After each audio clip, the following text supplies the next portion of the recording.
Na-transmit na po ba sa Office of the President? Yeah, it's ready for, I think Wednesday. Wednesday na ata yung signing po. Thank you, sir. So, that's what a future day certain. In fact, gusto na niya, I think he could have even signed it before he left. But I think piniprint pa. May printing. May printing mga requirements, di ba? Ang daming kopya kailangan. But other than that, it's ready to go. Wednesday, sir. Yes, madam. Yes. So far, sir, wala na siyang question sa nilalaman ng budget. Okay na sa kanya. Sir, so no vetoes. Vetoes. No vetoes. Vetoes. We're not anticipating any.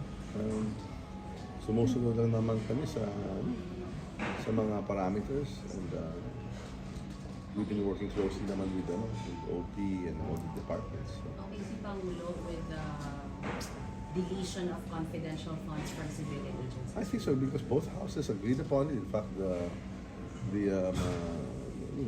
heads of the departments agreed to it naman. They voluntarily withdrew it. And the president is of that mind that as much as possible to minimize the CIFs and the civilian departments or agencies and another focus where it's best suited due to some of the security issues, defense, and the Coast Guard, that's what you can see. Yeah, so we with the additional budget for Coast Guard, sir. Yes. And kanina, nasabi na kanina, di ba, may I'm sure some of you were there.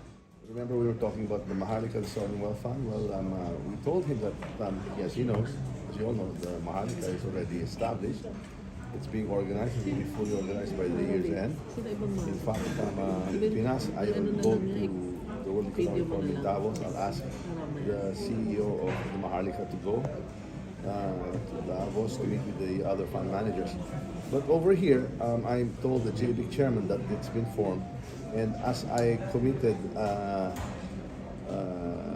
the senators when we were trying to sell the Maharlika, the Sovereign Wealth Fund, to the senators, because at first they were a bit reluctant that once formed, I would make a recommendation to the Maharlika Investment Corporation, the CEO, that why don't we invest into power? Why don't we invest into the grid? Actually, I've just made that suggestion, recommendation to Mr. Joel Cosin, and he seemed quite open to the idea. And even further to that, obviously, if he would want to invest into other issues like Meralco, that is also all about power, because the issue that besets the country are the high power rates. Yung kuryente talagang mataas talaga. And it's not only a bane to the locals, to all of us, the consumers, but even for investors, di ba? Parating sasabihin, mahal yung kuryente sa Pilipinas, kaya pag magtatayo na tayong public dyan. So that is music to the ears of the JBIC chairman, because sabi daw niya, kung gano'n ang investment outlets ng Maharlika, yung sinabi niya last year, tutuloy talaga niya that they will continue with their pledge to $2 to $3 billion worth of investments into Maharlika for the power sector, particularly the renewables. Alongside that, I also told him that why don't we consider, and I told Joel Consin, we were also considering investing into these large infrastructure projects like the Magat Dam rehabilitation and the downstream. We've already provided funding in the budget, in the national budget on the Tomawini. This will actually rehabilitate the original Magat Dam that was done almost 50 years ago, and it converted the region to Isabela Cagayan, Hakasin Cagayan River, into one of the most fertile and made into a granary and #1 in corn. But Magat now is due for rehabilitation at a cost close to almost 80 billion pesos. No? Sabi ni CEO, si Joel Consing, na pwede din niya pasukan basta meron mga local counterparts like the group of MVP, the group of RSA. So these people are into power and also into food agriculture. Yung sinabi ko dito sa JBIC, nagugustuhan talaga. So we're all on the right track, we're all doing the right things. And these are the people who are telling us that we do these investments, they will support. So the president actually even brought it up to Prime Minister Kishida, among other things. No? So open naman talaga sila. Sir, anong company po yan ang gusto mag-invest sa power sector? JBIC. Oh, the JB, the JB. It's the equivalent to the central bank, to the BSP.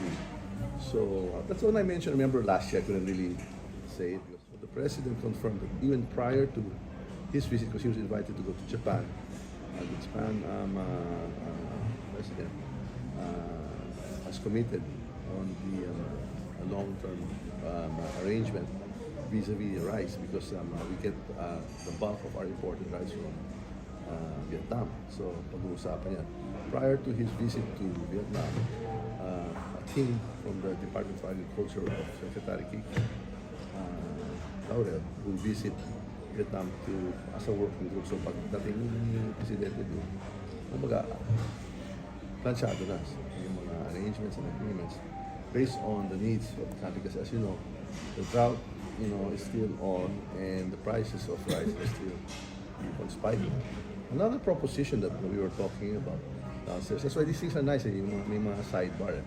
So, Han Manet, the son of Hun Sen, who's now the head of state of Cambodia, is like reminding us, remember that you're talking to Vietnam, but Vietnam and Thailand get all their palay from us. Why don't you consider setting up in Cambodia na lang? Magtayo ka na lang ng rice mill na lang dyan. Huwag ka na bumili dyan sa Vietnam. Tayo ka na lang dyan sa giling mo na lang yung palay natin at dahil mo sa Pilipinas, huwag ka naman dumaan, mas may middleman pa. So those are other options to look at. So, our food security is very important to the president, although wala na sa portfolio niya. That's foremost in his mind kasi alam mo naman lahat ng mga issue sa Manila bigas, mataas yung presyo ng bigas, commodities, diba, inflation.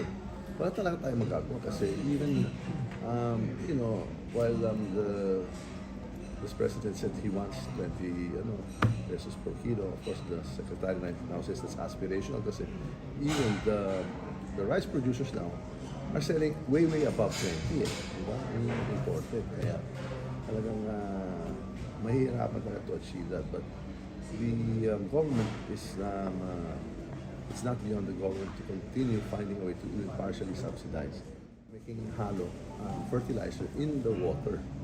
So you can now take advantage of the hybrid rice, hybrid seeds, and very efficiently pinpoint what type of fertilizer, where the right fertilizer to the right seeds, diba? So you can then increase the output per hectare. You can increase the tonnage per hectare. So that's all being done. So we have the subsidies that will still be there. We have our card program, our cash assistance, rice distribution. So we're supplementing through the DSWD the ayuda for those persons in need. By the way, we have now a new program. I think we're trying to cast a wider net. Those are for the poorest of the poor. We're trying to cast a wider net for the near poor, yung next level. So we're going to try to capture up to 15 million families. So that's 60% of the population already. Kasi, di ba, yung sa AIC, sa DSW, poorest of the poor yan. But there are a lot, the near poor are those who are very much affected pag may bagyo, di ba? Pag may mga kalamidad, or, some shocks, di ba? In the economy, like inflation. So that's what this new 2024 budget is taking into account. We're trying to cast a wider net. So even with our card, I think you've heard of the Bang Pilipinas Servicio. We're going to try to increase the number of beneficiaries by redefining the beneficiary basket. So hindi lang tayo sa poor, pero miski isama din natin yung near poor. Na parang parating sa boundary, parating they get affected right away pag may bagyo o kalamidad.